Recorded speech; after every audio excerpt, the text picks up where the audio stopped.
This is Massimo Buonomo, former United Nations global expert in blockchain. Now, let's start from circular economy, the role of circular economy. As we know, the current economic model is the linear economy: take, make, use, unfortunately waste. While the pre-industrial model was a circular economy: make, use, and return. Everything was used for as long as possible, and resources were generally renewable.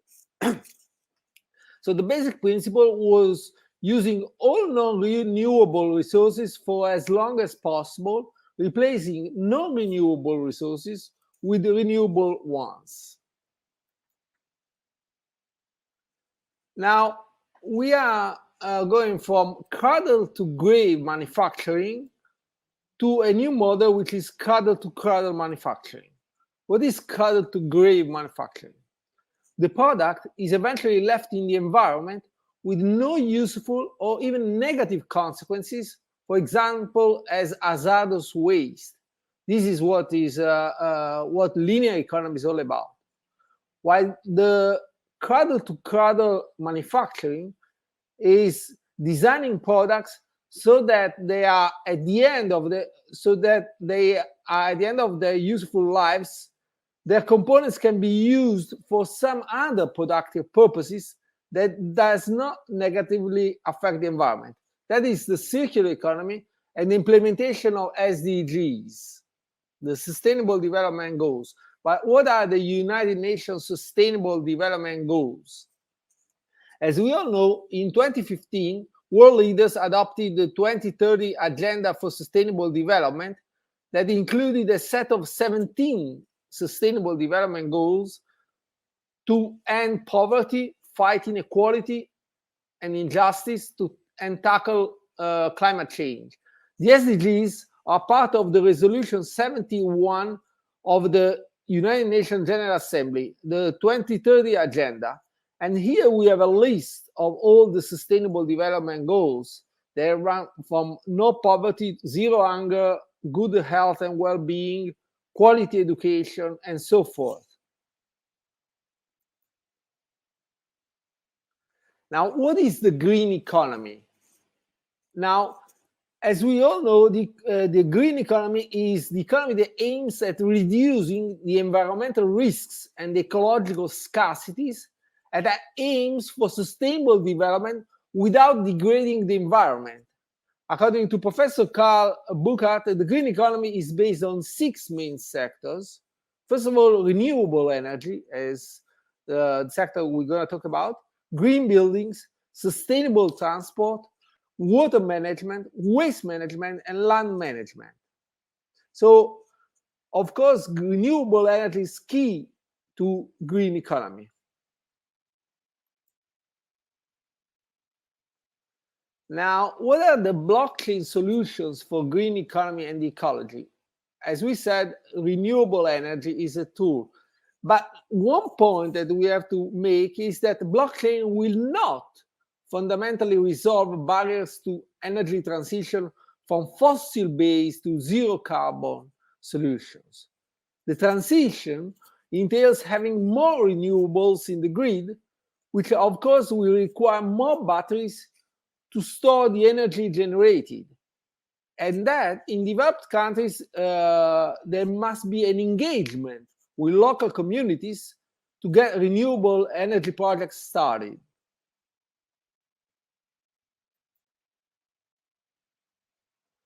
Now, what are the blockchain solutions that have been adopted?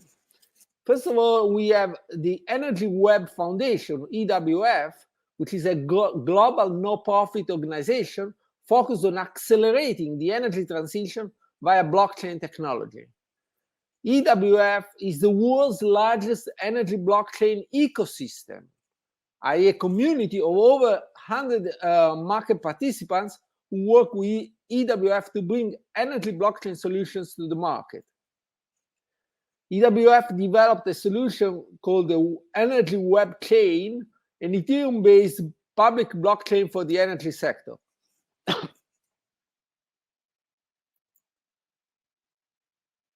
What is energy web chain? It's an interesting model because it has both permissionless and permission solutions. It's permissionless blockchain at the user level layer, allowing any developer or device to build solutions on top of the network. But it's permission blockchain at the validator layer. Only approved entities are allowed to host a validator node. So EWF WebChain is expected to provide a scalable, low-cost platform that energy companies and startups alike can use to develop decentralized applications for commercial blockchain-based apps. Now, another project that is quite interesting one is the one that was developed in September 2021, recently, when the Australian energy market operator, AIMO, and the California Independent System Operator, ISO, unveiled a blockchain-based innovation to allow them to streamline the participation of distributed energy resources like rooftop solar and energy vehicles in their energy grids. And Energy Web has built an operating system using blockchain to oversee the future needs of electricity grids. Another solution, another blockchain solution that is being adopted is the one adopted by Power Ledger.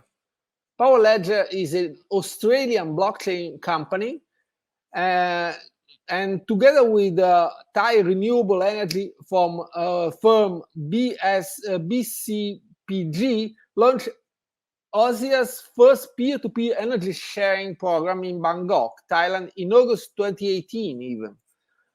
And the T77 area involves some energy consumers that are a shopping center, a school, an apartment building, and a dental hospital. And we're going to see now how this model works. There is this area called P77 area, where solar panels on the school buildings generated more than their demand. So with the school buildings traded their excess energy to the apartment building nearby, the shopping center, and dental hospital. Power Ledger's P2P trading platform enabled the school to sell this energy rather than letting it spill back into the network. So Power Ledger's technology allows participants to receive a higher return by selling their surpluses solar generation to peer rather than the energy retailer for a traditional feed-in tariff. Now, there is also another solution that has been adopted by blockchain for energy. This is a consortium of energy companies focused on bringing blockchain-based solutions to the sector. As we all know, the oil and gas sector is particularly ripe for blockchain development because of its uniquely positioned supply chain. So blockchain provides a tool to rationalize the oil and gas sector. Why? Because in this sector, there are too many suppliers, vendors, contractors, and other parties involved. Now, the consortium is combining blockchain with innovative technologies to optimal blockchain solutions at scale for the industry, and even piloted a solution with blockchain company Data Gambo back in 2019 and 2021, which incorporated real-time sensors to gather data to validate transactions across a blockchain network. Blockchain for Energy helped oil giant Equinor leverage smart contracts to confirm various transactions. So we can see a very important use of blockchain in this case. Now, why? Because automation is an extremely important process, and in the oil and gas industry, supply chain, there is a manual process that does not use automation. In fact, in the past 23 manual touches took place between all major oil and gas companies within the supply chain. Now this number, thanks to blockchain, is down to 4. Why? Because they are connected IoT sensors that gather the data. They are then written to a blockchain ledger for validation, and invoices are then approved by smart contracts for automatic payments. So this system uses IoT, blockchain, AI, and that facilitates the payments to be made. Now, there's also another solution which is being promoted by Water Foundation, a Swiss registered foundation, to use its water protocol to digitize supply chains, increase transparency around sustainability, and encourage and sponsor the development of new business models and apps that achieve that. So in partnership with Algorand, Water Foundation is launching the Water Ecosystem, a KYC AML screened layer 1 open blockchain ecosystem with verified identities. What is the use of it? The concept is to bring ESG, environmental, social, and governance transparency to commodities, so that there is an empowerment of consumer choices in procurement and investment decisions, and democratize financing in the end-to-end commodity supply chain. That drives financial inclusion, transparency, and customer choice. And smart digital contract modules will govern the pricing, trade, and financing of commodities, including metals and energy. That is commodity trading solution. Then there is another pilot program using in Canada, SWTCH Energy. This is an attempt to address the growing demand for electric vehicle charging solutions, while at the same time helping buildings capture energy to improve efficiency and reduce costs.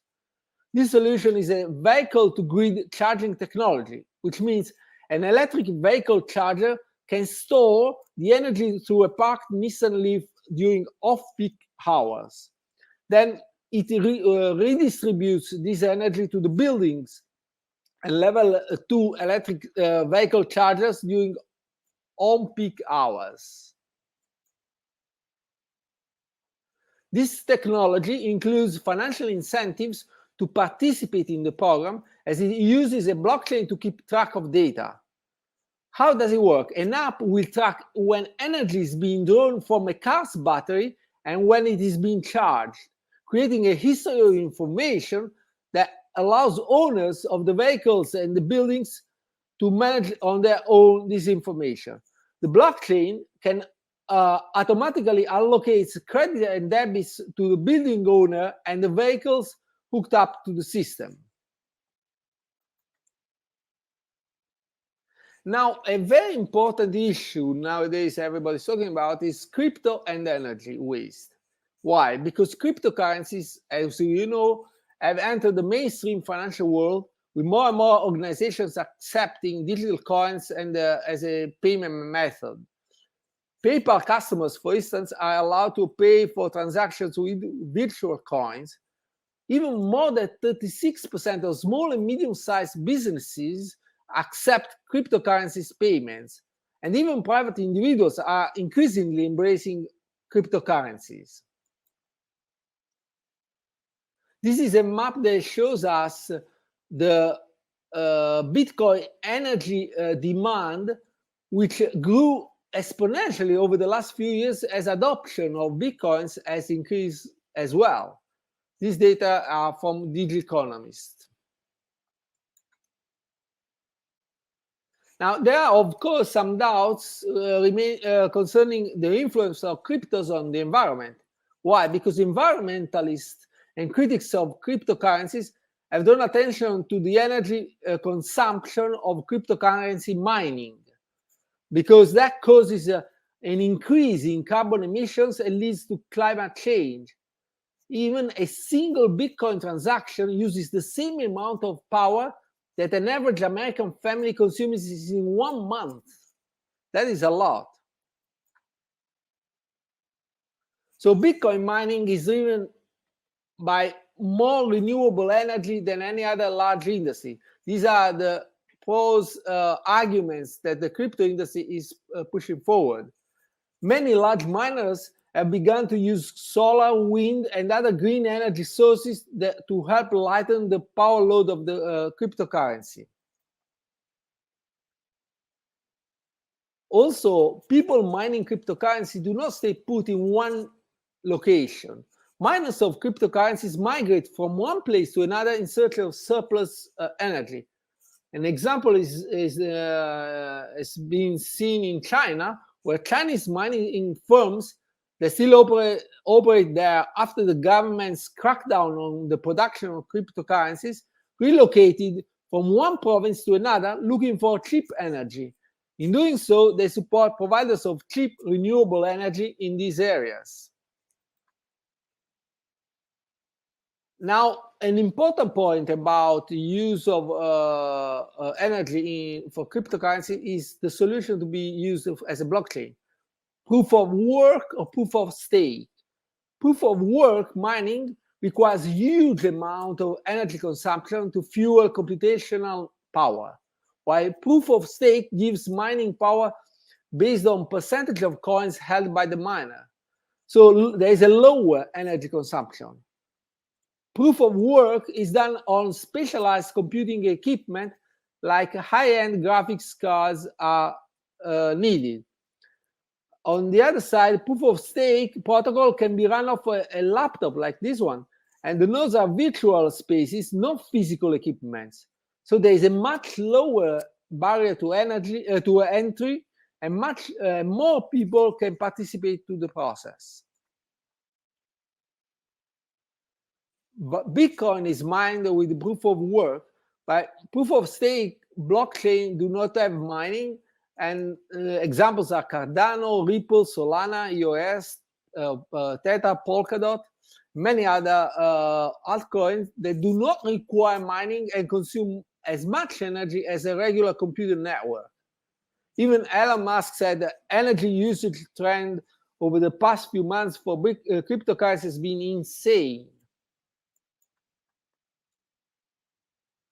There is also an argument, the Crypto Climate Accord that has been done recently, an environmentally focused initiative comprised of over 150 firms from the crypto industry, blockchain, tech, and energy industries, and they seek to establish a unified approach to support sustainability, as well as making pledges for net carbon output by 2030. This is a date that is questionable. Now, let's see an example of the energy waste, like in the case of Kazakhstan, for instance. Following China crackdown on cryptocurrency, the Chinese miners moved to Kazakhstan. Now, Kazakhstan is a small Asian country, and that country has emerged as the world's #2 Bitcoin miner behind the US. This is amazing because such a small country that doesn't have any history about mining, Bitcoin mining, has become so important. Why? Because together with that, some problems happened in Kazakhstan. For instance, electricity has been in short supply in the fossil fuel dependent Kazakhstan. And the national grid operator, KEGOC, has even been rationing power to miners since September, because this has put a heavy strain on Kazakhstan energy production. The government has proposed a bill that would cap the supply of power provided through the national grid to new miners to 100 megawatts. So, milliwatts. So, of course, we can see that the importance of Kazakhstan, at the world level for Bitcoin mining. And also, we have another a very important point in the energy sector, because we all know what happened recently with COP26. There have been a lot of discussions about reduction of carbon emissions and who are the guilty industries and what we are supposed to do to solve these problems. So in this respect, there have been some instructions from governments, and COP26 could be actually the beginning of the end of the combustion engine era. Why? Because the UK COP26 presidency wanted to get governments, manufacturers, and investors to work towards all sales of new cars and vans being zero emission globally by 2040, and by no later than 2035 in leading markets. This does not look a great objective for environmentalists, but is very difficult to be achieved, even these targets, because the proposals wasn't signed by several key countries and companies. Germany, China, Japan, South Korea, United States did not sign the declaration. Toyota, Volkswagen, BMW, Nissan also refrained from signing. So we can see that this objective to turn the auto industry to a zero emission industry is quite difficult to be achieved, because there's a lot of resistance from the industry, from the countries, for everybody. But there are some countries and some companies that agreed, and they are Ford, General Motors, Jaguar Land Rover, Mercedes-Benz, Volvo. Among the countries, some US states within the United States, some specific US states and cities have signed up, were in UK and Canada, Poland, Kenya, India, Australian Capital Territory, Catalonia, Atlanta, San Diego, New York City, San Francisco, Seoul. So we can see that some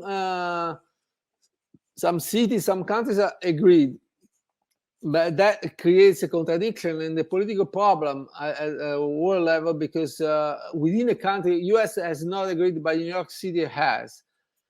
But this is what's happening in the energy industry as well. And COP26 changes in the auto sector will be, of course, in the future will be certified by blockchain. So the use of blockchain will be important even to the implementation of these environmentally friendly decisions for the energy industry, specifically for the auto industry and some other industries that are related to the energy sector.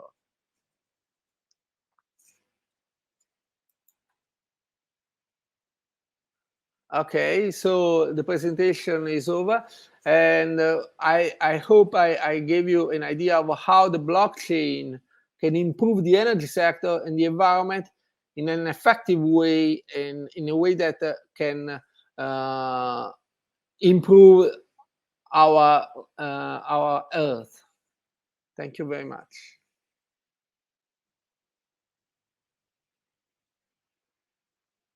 Now, if there are questions and answers, I can answer.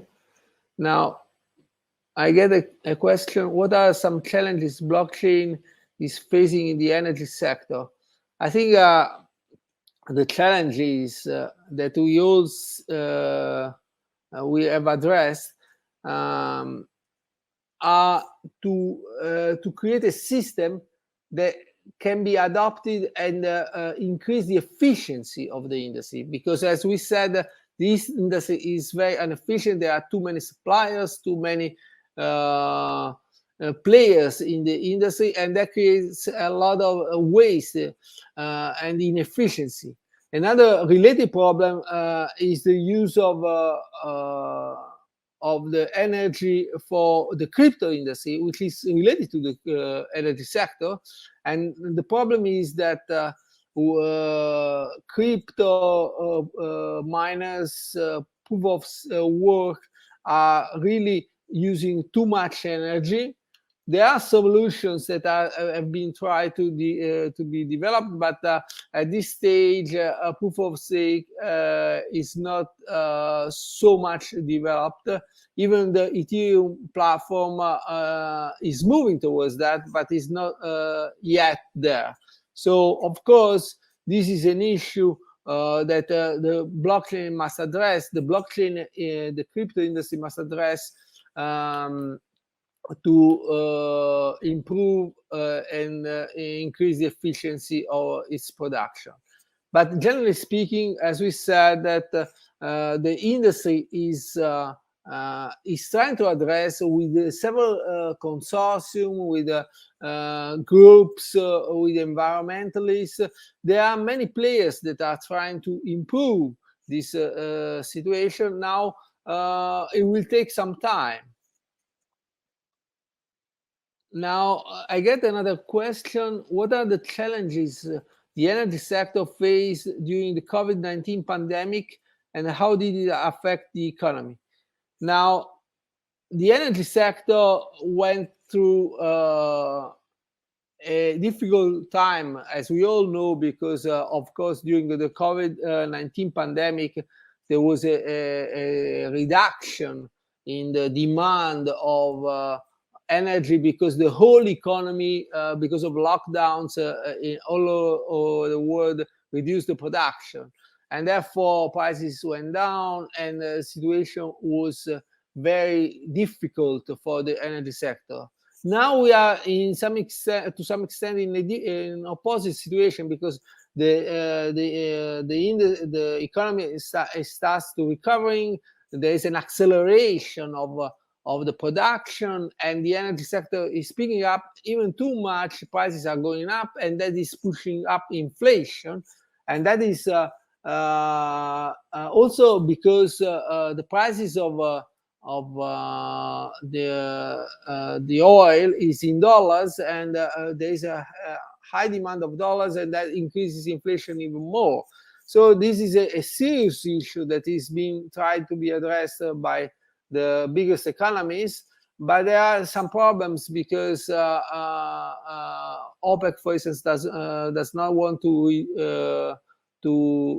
increase the production on one side. On the other side, there are some difficulties in increasing production in the United States. So the inflation, the jump in inflation, the huge jump in inflation that was the highest in the last 30 years in the United States and all around the world, is a sign that how the energy sector is still so important.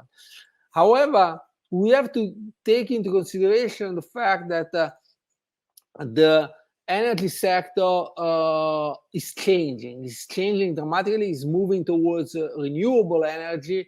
Is fossil fuel energy is not accepted any longer, and the energy sector has to restructure itself, reduce inefficiencies. All these signs must be addressed as soon as possible, because of the environmental problematic situation that we got in this world nowadays.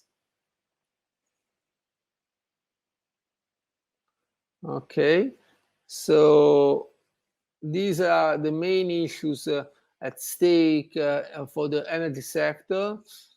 I think I addressed all the main issues, and if there is no if there are no other questions, I would thank you very much for listening to me, and to take a look at what's happening to the energy sector, specifically related to the solutions adopted by blockchain, because blockchain is the key. The three main tech industries are keys: blockchain, AI, IoT. And this is Massimo Buonomo, United Nations global expert former United Nations global expert in blockchain. Thank you very much.